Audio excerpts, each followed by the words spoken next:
We're ported in Cherbourg, France this morning, and since Jörn and I only had time until about noon today, we got up bright and early and were at the gangway already at 8 a.m. And it was so cold my eyes immediately started watering. Right off the bat, this port is quite interesting because of its history. This was the last place the Titanic had docked before its eventual disaster, so they've turned the port into a half museum, which makes it definitely more interesting to walk through than other standard ports.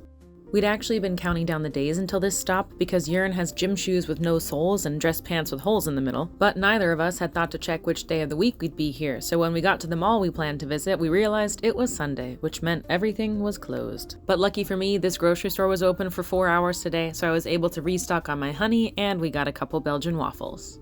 Our next stop was the city center to take a stroll and see if anything around there would be open. And as you could have guessed by now, 9 a.m. on a Sunday morning meant that nothing was open. But that didn't stop us from playing my favorite game.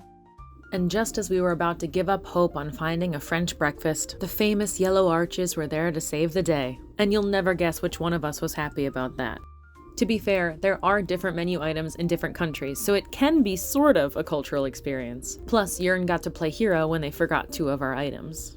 Something that I genuinely found surprising was that our cups and cutlery were actually reusable plastic, and people who ordered fries also got them served in a red plastic cup. The most interesting new food we tried was the McChoco nut, which was basically Nutella and peanuts in bread, and our final hurdle was trying to figure out which items go into which hole at the recycling station. Working on a cruise ship promises adventure, but sometimes you just find yourself in France at 9 a.m. on a Sunday with nothing to do, and that's also okay. We're looking forward to seeing what our final sea day on this cruise looks like tomorrow, so we'll see you then.